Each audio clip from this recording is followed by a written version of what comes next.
Chronicles of the Watchers is a series of biblical novels by best-selling author Brian Godawa, charting the influence of spiritual warfare on human history, a war of gods and men. Jezebel, harlot queen of Israel, Moses against the gods of Egypt, and other supernatural historical novels in the series Chronicles of the Watchers. Available in ebook, paperback, and audiobook at Amazon.com. That's Chronicles of the Watchers by Brian Godawa at Amazon.com. Hello and welcome to the Sharpening Report. I am your host, Josh Peck. I hope you're all having a great day today. We have a special returning guest, friend of the show, Brian Godawa, with us. And I know we've got a lot of new subscribers recently, so if you haven't heard of Brian, he's an Amazon best-selling author of Bible novels such as Chronicles of the Nephilim and Provocative Theology. He's an award-winning Hollywood screenwriter, a controversial movie and culture blogger. You can check him out at godawa.com, Godawa, and an internationally known teacher on faith, worldviews, and storytelling. Hollywood Review, check that out. Or Hollywood Worldviews, check that out. His obsession with God, movies, and worldviews result in theological storytelling that blows your mind while inspiring your soul. We have an awesome episode for you today because he's got a new book, actually two new books. It's a novel set. So it's Judah Maccabee, parts 1 and 2. Part 1 is called Abomination of Desolation, and part 2 is Against the Gods of Greece. I'll give you a short description before we bring Brian on. Judah Maccabee parts 1 and 2 are supernatural epic novels about the abomination of desolation predicted by the Bible prophet Daniel. Reluctant warrior Judah Maccabee leads a Jewish revolt against the Greek tyrant king Antiochus Epiphanes that results in the origin of the festival of Hanukkah in the Apocrypha. Respected Christian author, biblically faithful, spiritual warfare novel. So we are going to be talking about that today. Without further ado, Brian Godawa, how are you doing? Hey, Josh, great to be on your show again. It's been a while. But, hey, did I go on there? I came on for Cruel Logic, didn't I? Yeah, that was actually the previous one we did. I was still in Illinois at that point, so that was a little over a year ago. Yeah. So one book a year. I do one book a year, although, like you said, this year it's 2 books. Actually, 3 books, because with every one of my Chronicles novels, I now put out a companion book, a short book, about the biblical and historical research behind the novels, because I found that over time, with my whole Chronicles series, starting with Chronicles of the Nephilim, Chronicles of the Apocalypse, and now Chronicles of the Watchers, people have found that, or people have really loved being able to, find out where I got the information from, because I'm not very original. I draw all my creative and even imaginative sort of fiction. I draw them from not only biblical and historical sources, but also ancient Christian and Jewish legends and such, and as well as their other, apocryphal material. And thus we have the book, Maccabees, which is the foundation of Judah Maccabee. Well, I think that's why your novels are do so well. People really love them. They're easy to read, but you get a ton of information at the same time. And you know as well as I do, in this space, it is always hard to sell fiction. It's a very difficult thing. I haven't dabbled in it much myself, but I know very few people have been successful with it in our kind of niche. And you're one of them. I think your writing is top notch. I love it. You mentioned the Chronicles of the Watchers. Now, this novel set is part of your Chronicles of the Watchers series. For those who are brand new and have no idea, what is that series about, and how do these novels fit in with it? Very good. Yeah. Chronicles of the Watchers is basically a series retelling biblical and, secular history through the eyes of the Watcher paradigm. That is, the biblical notion that over the Gentile nations, there are watchers or spiritual authorities or powers in the ancient world, and that they were linked to the earthly authorities. So that if there was a war on earth, there was a war going on in heaven. And, of course, Daniel talks about this, the Prince of Persia, the Prince of Greece. In fact, it goes throughout the Bible. In many places, some Christians haven't recognized it because they haven't understood the Bible as much in its ancient Near Eastern context. But I think obviously now with, you and many others, there's a huge movement almost of the appreciation of the ancient Near Eastern context of the Bible. And that's what I'm drawing from. And so I'm retelling these stories. Like I said, there's some in the Bible, some in the, secular history, but I'm using that paradigm to show the historical events and then the fictional sort of speculation of what might the spiritual world look like behind those historical events. So I've got, in all these novels, I have two stories kind of going on at the same time, spiritual and earthly, and how they interact. And that's sort of the main premise of it. But Chronicles of Watchers, all the books are, they're standalones. You can read them individually, like the Judah Maccabee novels. You can just read them. However, they really are integrated into the previous series, which is Chronicles of the Nephilim and Chronicles of the Apocalypse. So it all began with Chronicles of the Nephilim, over a decade ago. The first novel was Noah Primeval. And I remember that because that was the first time that I ever did a video interview, because before that I was audio only. Yes. And and I interviewed you for that book. That was my very first. It was on Google Hangouts. That was how old that is. Wow. And ever since then, I never stopped doing video interviews, but it's crazy that was that long ago. So like a decade ago. Wow. Anyway, sorry. And to be... That novel, the first novel, is selling better than it ever has for the previous 10 years. Wow. So in other words, the series I think has built upon itself and people are really enjoying it. But yeah, so it began with that. And the premise there was retelling Bible stories that have the Nephilim giants in them or watchers and both. And I went through the whole series and I had like eight novels, right? And it went all the way up to from Noah Primeval and Enoch Primordial, all the way up to Jesus Triumphant. Yes, I actually retold Jesus' story through the Watcher paradigm, which has never been done before.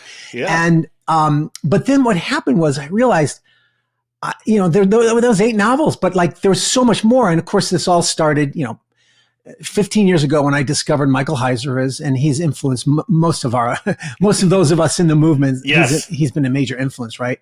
So I follow that paradigm. And I realized there's so many more stories to tell, and I was excited about it. And that's how I am with each of these stories. I'm excited to retell these stories, trying to be biblically faithful, but also bringing in this understanding that just opens up the Bible. So anyway, I realized, I wanted to tell, of course, the Book of Revelation, which is very supernatural. I had to tell that story. But rather than most novels about the Book of Revelation these days are about what happens in our future. And I wanted to write the origin story of the Book of Revelation when John was writing it, what was happening in those days. And, it's no surprise, my view is a unique view. It's not unique, but it's not the typical view of the Left Behind or whatever, the sort of typical futurist view. In fact, one of my best, could have been very well my best, I don't know best, but my favorite, one of the best discussions I've had on podcasts was with you about the apocalypse and the end times. It was like 5 hours long. Yeah, that was awesome. Yeah, I remember that. I treasured that. And I think you lost it because when YouTube shut you down and stuff, and I was always bummed about that because I wanted to save that one, I think a friend of mine has the audio of it. I'll have to check with him, but I think a good friend of mine on Facebook, I think he said years ago that he kept the audio of it because he got so much out of it. So I'll reach out to him and see if he still has that, and then if so, I'll send it to you. But I loved that because we do have some different views when it comes to the end times. But the amazing thing is, like, we don't fight about it. We're really good friends. We both respect each other, and it doesn't turn into this divisionist kind of thing. Whereas a lot of times in Christianity it does. And when we do these interviews, we always find we have a lot more that we agree with than we would disagree with. And that's why, like, I love your books. They're all like historical, and I love that you really do keep you stay true to the Bible and true to the ancient text, but then you're so creative and you can fill in the gaps that. Because obviously the Bible doesn't tell us every single thing that happened. We can't. Right. There's a lot of gaps because if it wasn't, the Bible would be too big to even read. So it's interesting to actually see some of those gaps filled in a fictional sense, and to think like, wow, like I wonder, like, like, could it have happened that way? Or that's such a cool idea on how that could have happened. I absolutely love that. But anyway, sorry. And look, to be honest too, I push the envelope because I'm a fiction writer and I push the envelope a little bit. And, I try to depict the spiritual world, but, sometimes I bring in some of the fantastical things because, we live in a miraculous world too. Yeah. So, but nonetheless, I admit that I have some fun with it, but I try to stay true, But by the way, I did want to, I want to thank you actually, because you are one of the few guys like you and Derek Gilbert and a few others who've had me, Rob Skiba when he was alive, he and I are polar opposites and many were polar opposites, but he also had me on his show. And thank you. Just thank you for that because, your example is Christ-like because we are very divergent in our eschatology, but your Christ-like treatment of me and allowing me to come on is always been humbling for me, and I thank you for that because I have a minority view. It's not a majority view, and so I'm often I don't get invited to prophecy conferences and Nephilim conferences, and and that's okay. But I'm just saying it's not the kind of view that a lot of people really like. And so thank you. But I want to keep moving on. Oh yeah. And I want to thank you for the same treatment as well. And that's why this works so well because, we're both brothers in Christ. There hasn't been neither of us would say that we have views that would negate our salvation or anything, Right. Neither of us, even though we see this, in all camps of Christianity, everybody calling everybody else wolves in sheep's clothing, and it's like, man, it's like that's overdone. And sometimes that is true. Sometimes there are a lot of wolves in sheep's clothing. Yes. We're warned of that. I don't think you're one of them, and you don't think I'm one of them. So, and and by the way, I'm sure you believe there are serious errors in my understanding, and I believe there's serious errors in yours. Sure, but again, that's part of I think. Yeah, it's been encouraging to me because I've been called a heretic. I've been, called everything, and so I know what that's like. So to be treated justly and fairly and as a brother in Christ is, I treasure that, and it humbles me and it makes me be more cautious about my own accusations or how far I'm willing to say something. You know what I mean? Like this view is dangerous. And not only that, but it leads to apostasy. Whoa, wait a minute. You can say something's dangerous if you really believe that, but you have to explain biblically why. And anyway, be careful. But thank you again. Oh yeah, absolutely. Absolutely. Yeah. And so, same to you. So that was apocalypse stuff. But then the Watchers. So the Watchers series is sort of like, it's like my pickup game, I've got books in there like Moses against the gods of Egypt. I've got Jezebel in there, but I also, and those are novels that should have been in the Chronicles of the Nephilim, but I didn't catch it the first time, so to speak. And so technically the Chronicles of the Watchers is integrated interwoven with Chronicles of the Nephilim. However, each book, as you read it, will tell you at the end what is the next best book to read in any of the series. So you don't be worried about which should I start. It's basically chronological. So if you know the chronology of the Bible, you'll know which book to read. But like I said, back to where we are. But I do write them now as standalone novels as well. And so I think that the one sort of connecting point between all the stories that is obviously God, but also the archangels. I have the four, traditional archangels, Michael and Gabriel and Uriel and Gabriel. Did I say that already? Gabriel. I think you missed Raphael. Raphael, right. Yeah. Those are and some of those are from the Apocrypha. Yeah. But then there are three others that come from Pseudepigrapha and other Apocrypha. And those are characters that show up in all my novels, as well as the gods of the nations. And this is where we're now zeroing in on the series. So one of the premise of all my series is what if the gods of the ancient world, that we know as mythological and such, what if they were based on real demonic entities? In other words, what if, the gods of the ancient worlds had real spiritual beings behind them that were masquerading as gods. And those spirit beings were the fallen ones from heaven, the ones that God talks about, that they left their habitation, their heavenly habitation and such. And, in other words, fallen angels would be a generic term you could give them. What if those were fallen angels whom God had appointed, in Deuteronomy 32, 8 through 10, he appointed the Gentile nations to be under the authority of these fallen sons of God, or sons of God who fell. Mm-hmm. And what if those authorities over the nations, the Prince of Persia, the Prince of Greece, what if they were masquerading as the gods of those nations? And so there's some demonic reality behind that. And that was sort of the premise of me launching into this series, because that's something, again, that's never been done before. And it plays around in that spiritual world. And it's been called heresy as well, because, this notion that the gods, you're saying the gods are real. And, good evangelical monotheists will say, well, that's polytheism, right? And I'm sure you've had to deal with these accusations as well. Michael Heiser has too. And it's like, well, you're not understanding what we mean when we say gods.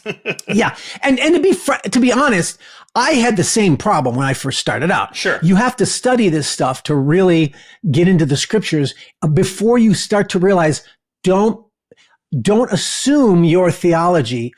Let the Bible dictate your theology, not the reverse. Don't let your theology dictate the Bible, which is often what happens in that. Yes, of course, the Bible is monotheistic to some degree. The word monotheism has different variations, right? But biblical monotheism is that there's one true living God who created all things, and that's Yahweh, right? But when we study the word God, as we all have, Elohim, and we discovered that, Elohim is actually a word that is not only used of Yahweh, the creator, but it's used of other beings in the Bible. And, generically, you could call them angels or fallen angels. It's not I don't think it's the best, most precise term, but it's a way of understanding it, right? And so, it's usually just like spiritual beings, like Elohim is like a spiritual being. It's like they're from there, we're from here. Yeah, exactly. And so, once you understand that, and once you embrace that, then you can appreciate the texts in the Bible. It talks about, God takes his counsel in the council of the gods in Psalm 82, right? It's like, that's not like other polytheistic gods. No, those are the spiritual beings around his heavenly throne. And they're called sons of God. They're called holy ones. They're called many different names in the text. They're called gods. Yep. They're called many different terms, as well as angels. And so, that's the sort of playground in which my stories are taking place in.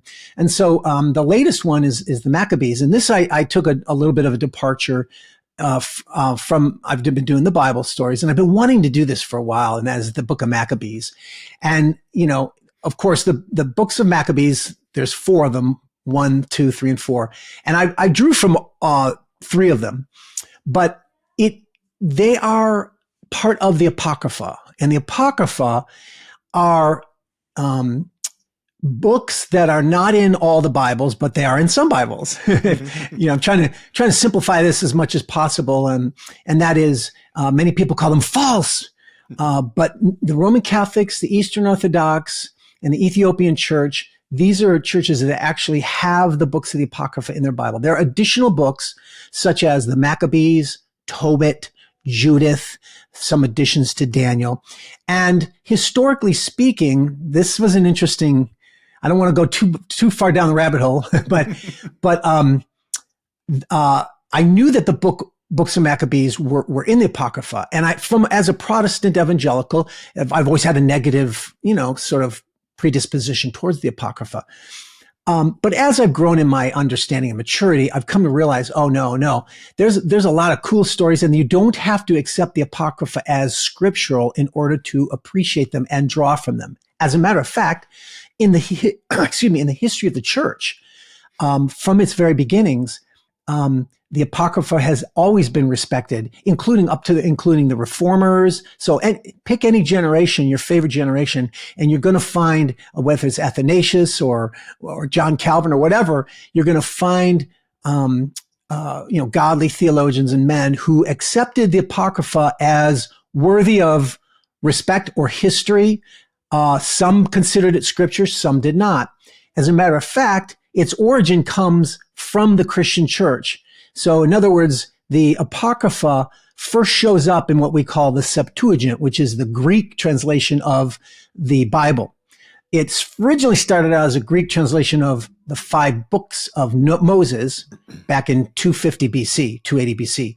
But over time, more books were added. And eventually, by the time of the first century, the Christians were the ones who, when they started compiling, before codexes, the books that we read, there were scrolls, and the scrolls weren't connected. They were just separate scrolls. So it was the Christians who actually started putting together the books, and that's where some of them included the Apocrypha. So, but rather than like entering into this debate, are they scripture or not? I come at it by, look, I have a great respect for them historically. I don't think they're even historically all accurate either, but they provide a source of a story that is historical and that it's worthy of exploration. And as many church fathers have said, worthy of, instruction and education. And so you can be a Protestant and still appreciate the book of Maccabees. That's coming at it from the big picture. Zeroing in a little closer, this story was also very interesting to me and relevant because it takes place in the 400-year, what they call the 400 years of silence between the end of the Old Testament and the beginning of the New Testament. Mm-hmm. So after Malachi, Malachi was basically the last known prophet. And of course, what he said is, the next prophet that's going to come along is going to be Elijah, who announces the Lord.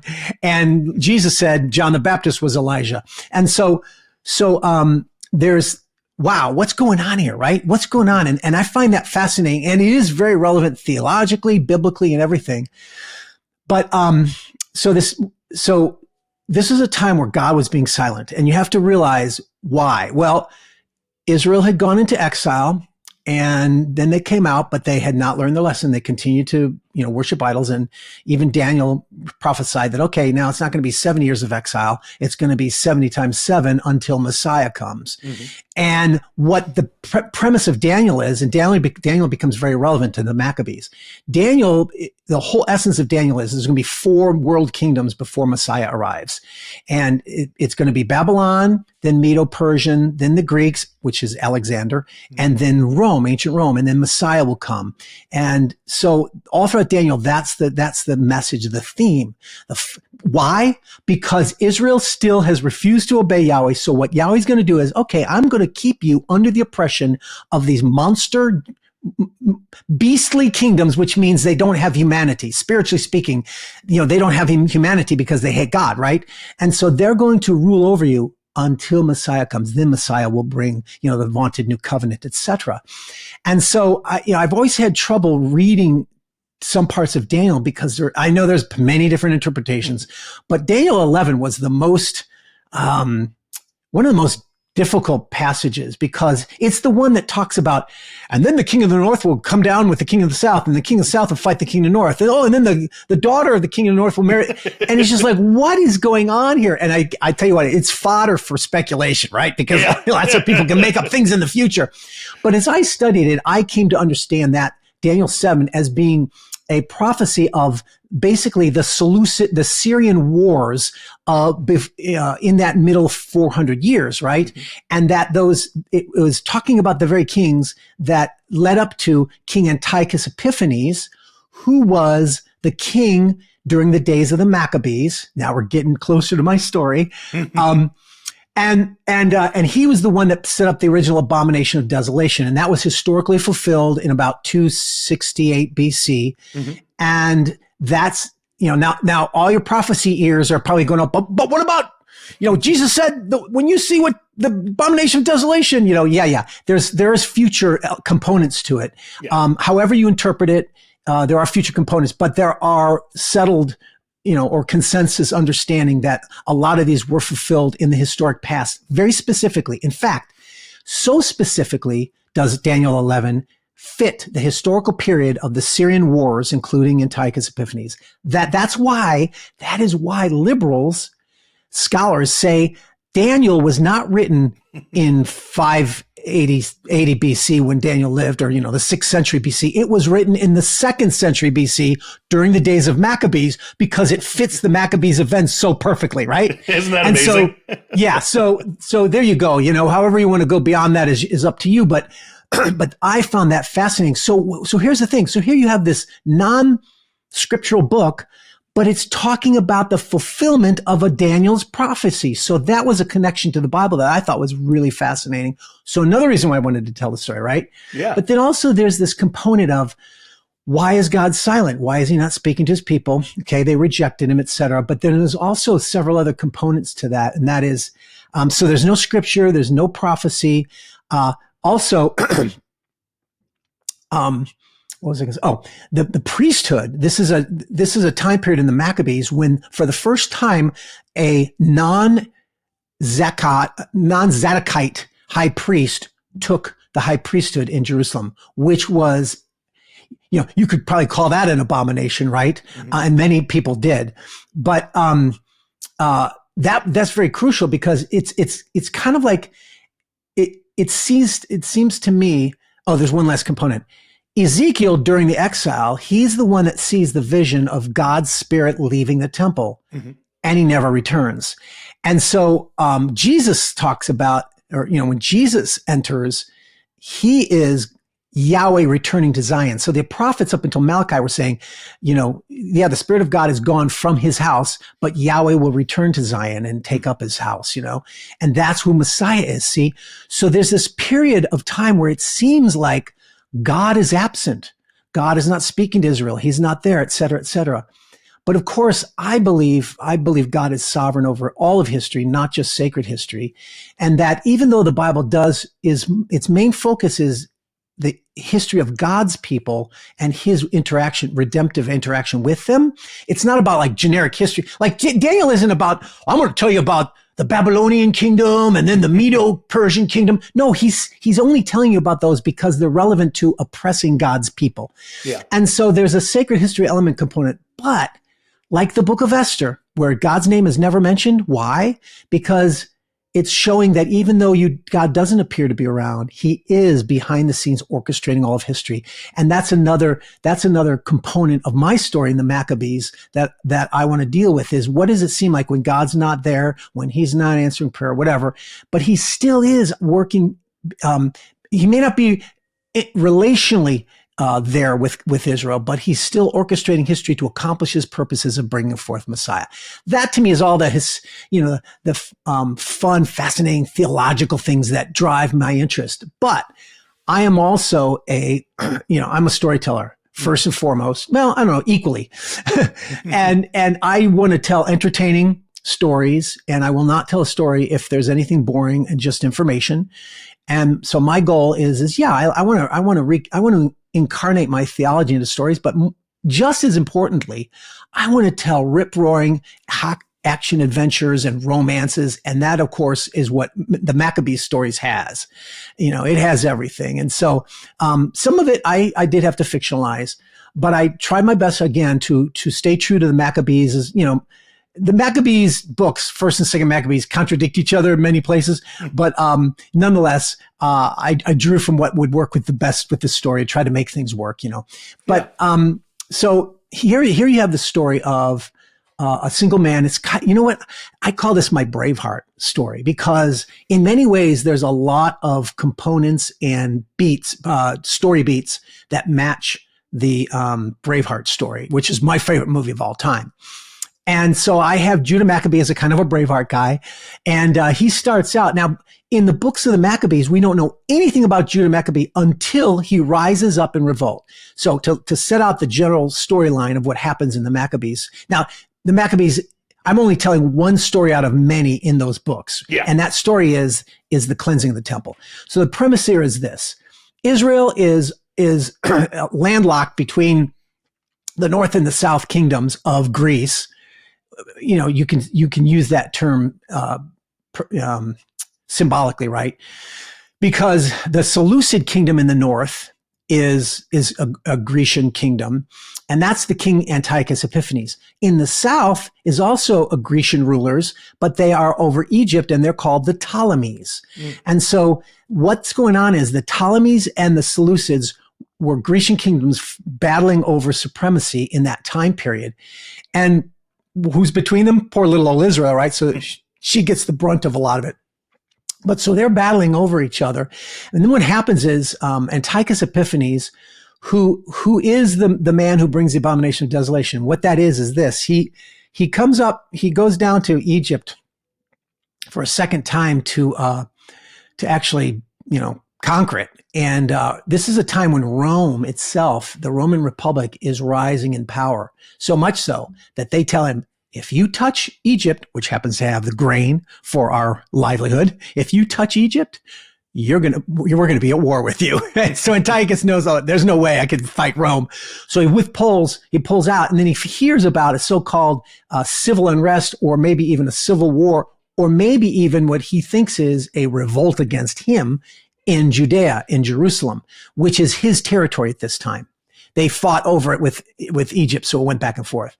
Anyway, so he gets all ticked off, and he goes to Israel or to Jerusalem. And Jerusalem, keep in mind, Israel had been having a special dispensation from Antiochus the Great before him, that they could, engage in all their special covenantal restrictions, circumcision, dietary restrictions, and all that kind of stuff. They were allowed that in a way that others weren't. But Antiochus Epiphanes now, he's ticked off. He thinks like they're revolting against him. So he says enough. He strides in there. He has his army kill tens of thousands of them in Jerusalem. He takes over. He has a little fort there called the Acra Fort, but he takes over that city. And what he does is he's a Grecian king now, keep in mind. So he worships the Greek gods and Zeus, and even thinks of himself as Zeus. He likens himself to Zeus. So he says, okay, enough of this Jewish special treatment. You're going to be Hellenized like the rest of us. Hellenized means you're going to have to accept the Greek customs like everybody else did. Of course, they were already speaking Greek language and all that. But nonetheless, so he steps in there and he goes, and by the way, this is all in the novel. I have this all in the novel. But he says, enough with this bachelor god of yours, He sets up a statue of Zeus in the temple in Jerusalem and forces them to sacrifice to it, and to sacrifice unclean foods and to eat unclean foods. And he says, okay, enough. No more circumcision, no more dietary taboos. It's in other words, he literally says you cannot keep your covenant anymore, which is the heart and soul of Judaism, right? Yeah. And by the way, abomination of desolation, what is that? Well, basically the term abomination of desolation means this. The word abomination, you've heard that a lot in the Bible. There's two different words for abomination, or several, but one of them is where it says, in the book of Leviticus, do not do these evil deeds because they're abomination in my sight. That's one word. That's a different word. That's toeva. But this one is sequus, abomination of desolation. And it's always a reference to an image, an idolatrous image. And then desolation means not destruction per se, but it actually means more like desolate, like a desert, which is a reference to God's presence, right? Mm-hmm. So it's an expression of, look, if there's an idolatrous image there, God is withdrawn. God's not going to be there, And that's because God says, I'm a jealous God, have none before me. So if you're going to worship this image, I'm out of here, that kind of a thing relationally, right? And so that's what abomination of desolation actually means. And so he does that. And, many Jews, because this is a time where Hellenism has really affected everywhere, including a lot of Jews. They built a Greek gymnasium in Jerusalem. They had Greek theaters.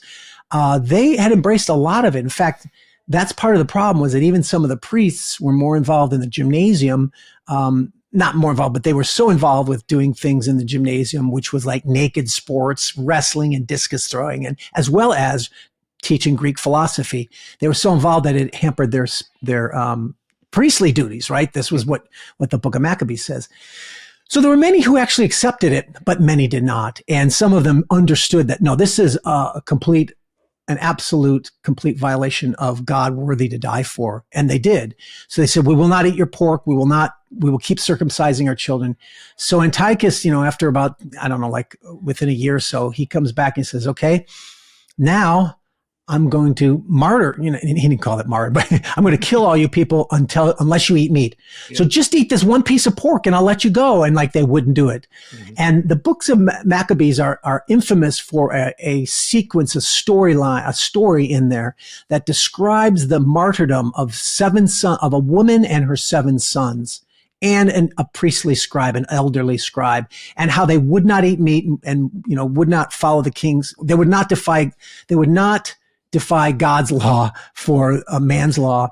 And they described these gruesome tortures, being hung up, strung on a wheel, have their skin flayed, burned in a large skillet. It's just all kinds of horrendous things. Mm-hmm. So much so that the book of 4th Maccabees is literally like chapters describing these things. It's pretty gruesome. The point was that God, it's similar to the movie of the Passion of the Christ. Yeah. To show the suffering so great, to show that's how important it is to stay true to God. That's right. And so much so that the Christians of the 1st century and afterwards, who were persecuted by the Roman government, they looked to the Maccabees as their heroes, as their founding fathers, so to speak, in suffering. So I drew from that story and put that all in my novel as well. I try to make it PG-13, so not too gruesome, but I try to also communicate the reality of this anti-God world that's going on and how serious it really is for our spirituality. So, but then what happens is, because of that, the revolt rises up, and the story begins with Judah Maccabee, and actually begins with his father, Mattathiah, ben Hasmon. And that's where you get the term Hasmonean, because Judah was one of 5 brothers, and they rose up with their father. Their father, they lived in a little town called Modin, and their father refused to sacrifice to Zeus. The Greeks would also bring little altars to Zeus in all the towns and say, you got to sacrifice incense and stuff on their little altars, man. It was pretty widespread. And they said, enough. And Mattathiah rose up and executed or killed the Greek leader there. And the town rose up and killed all the Greek soldiers that were there, and then that began the revolt. And then they ran into the woods to protect the people in the town. They ran and escaped into the wilderness, where they started to build their guerrilla army. And that's how it begins, small, but then over a period of 3 years, he builds to an army of 10,000. And there's many stories along the way, but my main story then focuses on that and on how Judah, speculation of how Judah may have started, because Maccabees only starts with Judah rising up. It doesn't tell us anything about his background, other than the fact that he's a son of a priestly family, but no real details. So I came up with a creative background that would help people pick up and understand what Hellenism was like. He starts out as a Hellenist Jew, and then he sees what that leads to, and he's drawn back to his Judaism. But so then what he does is they have pitched battles and guerrilla fighting, basically, because they can't face a Greek army head on, the Seleucids. So until he builds up his army, and then in the end, he ends up having major victories, and he ends up entering Jerusalem and cleansing the temple, restoring it to its glory and to its regular sacrifices, because King Antiochus stopped the daily sacrifice. Every day and night, there would be a sacrifice in the morning and night in the temple. He stopped that and made them, sacrifice to Zeus. So, and I'm sure your prophecy fans will be catching some of the wording here. He stopped the sacrifices, but then Judah Maccabee cleanses the temple, returns the sacrifices, and for a period of several years or so, maybe like a decade, I think, the Jews kind of have a certain amount of freedom, but then they continue to have battles with the Seleucids that end up, ultimately losing to them, and Rome ultimately comes in. But that's the story I'm telling. And, of course, as you can see, you've got this, William Wallace Braveheart type guy, Judah Maccabee. And, he also gets married, has a wife. There's, like I said, I always have romance in all my novels, but also I have the spiritual warfare going on. So how I depict that is, the premise of the spiritual warfare is, the biblical premise is, if there are spiritual authorities over nations, cities, or kings or such.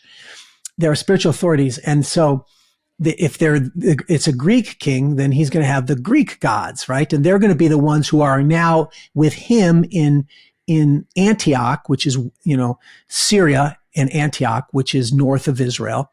And those gods are now there because they've been kicked out by Rome in their own Greece. So those gods now take up Mount Zaphon, which was Baal's mountain before that, right? But Baal's been kicked out because the Greeks now rule, and the Canaanite deities have to flee. They go down to Egypt and join the Egyptian gods and their authorities. And of course, this is all historical in the sense of down in Egypt, they worshipped Baal as Set or Set Baal. They worshipped Anat. They worshipped several of the Canaanite deities, Resheph, the god of plague and such. And so, again, like I say, it's imaginative, but I try to make it sort of reflect what's going on historically. See, and so I do have that going on, and so the battle of those watchers and those gods, while the earthly battles are going on, they have their own sort of course of power that they're trying to achieve. See, most people, when they think of like demons and fallen angels, they just think of them as this one cohesive, mindless hive, right? Yeah. Or blob, right? Yep. They're all just doing evil. But it's like, well, no, I mean, if they're individual created beings, they have wills and stuff. So it made sense to me. They're going to be like the mafia, right? Yeah, they're going to be all united in a sense, but they're going to be fighting for power between themselves and between others of other mafias, right? And so that's where you get the notion of there's more going on here than just this mindless, unified blob of evil. No, these are actual beings. And what might that look like? Sure, it's obviously speculative and it's fun, but it's my way of trying to put some flesh on the bones of this theology of the watcher paradigm or the divine council or the Deuteronomy 32 worldview, if that makes sense. Yeah, absolutely. And I love it. You are such a pro with this. I was looking through as I was listening to you, I was looking through the question list, and I think we hit all of them. So we got to tell people where to get the book now, because I mean, listening to this, I'm on the edge of my seat. Like I imagine many people watching this are too. Where can people get these books? Well, they're all exclusively at Amazon, but they're all in paperback, Kindle, hardcover, and audiobook. In fact, I just released the audio version of the Judah Maccabee novels, so that's all available there, as well as the research book as well. And I'm exclusively on Amazon because Amazon was what allowed me to be able to make a living with this. Yeah. Whereas when I wasn't doing it exclusively, it was more of a struggle. Mm-hmm. And so many people, why I hate Amazon and all this stuff. And look, I understand, but Amazon gave me a career and is still fueling a career. And so that's all there. But if you want to just, take a look at my website, it's Godawa.com, my name, Godawa. And I do have a lot of interesting articles and free things. I try to make it an interesting website. In fact, every novel, I cast every novel, and I have AI pictures of almost every character in every novel, including the Judah Maccabee. Now, the Maccabee novels are not up yet. Unfortunately, I'm working on that right now. They're not on my website, unfortunately. But every other novel, in fact, that's one thing I want to try to set up if I can. So you can get them all at Amazon, and, just look up my name and find my author page and you'll see everything there. And every book has a good book description. So it'll give you a sense. In fact, there are series pages. You can go to Chronicles of the Nephilim series and you'll see all of them, together in a series. And, you have to buy them separately, but it'll show them all together and it'll give you a description of everything. So yeah, that's where you can get them all.